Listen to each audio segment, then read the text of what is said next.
एक अनोखा दिन। गर्मी की छुट्टियों के बाद स्कूल का पहला दिन था। बच्चों में उत्साह और उत्सुकता दोनों थी। कक्षा 5 की रिया अपने नए बैग और किताबों के साथ स्कूल पहुंची। स्कूल का माहौल चहल पहल से भरा हुआ था। दोस्त आपस में मिल रहे थे, छुट्टियों की कहानियां सुनाई जा रही थीं। रिया ने अपनी सबसे अच्छी दोस्त पायल को देखा। दोनों ने एक दूसरे को गले लगाया और अपनी अपनी छुट्टियों के किस्से सुनाने लगीं।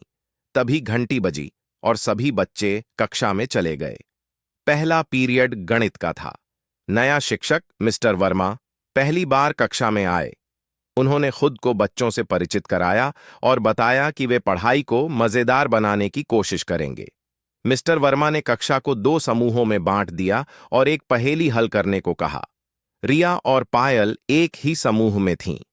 उन्होंने मिलकर पहेली को हल किया और उनका समूह जीत गया। दूसरे पीरियड में विज्ञान था।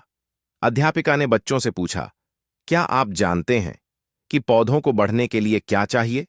सभी बच्चे चिल्लाकर बोले, पानी और सूरज की रोशनी। अध्यापिका मुस्कुराई और बोली, बिल्कुल सही, लेकिन इसके अलावा मिट्टी और हवा भी जरूरी है। उन्होंने बच्चों को स्कूल के बगीचे में ले जाकर पौधों के बारे में समझाया। तीसरे पीरियड में खेल का समय था। सभी बच्चे मैदान में दौड़ते भागते नजर आए। रिया ने अपने दोस्तों के साथ बैडमिंटन खेला। खेलते समय उसकी चप्पल टूट गई, लेकिन उसकी सहेली पायल ने अपनी चप्पल उसे पहनने को दी। रिया ने महसूस किया कि सच्चे दोस्त वही होते हैं जो हर समय साथ खड़े रहते हैं।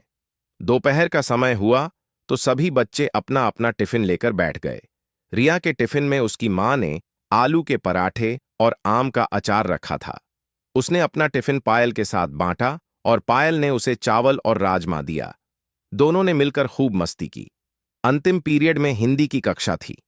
अध्यापक ने बच्चों से पूछा कि उनकी छुट्टियों का सबसे यादगार पल क्या था।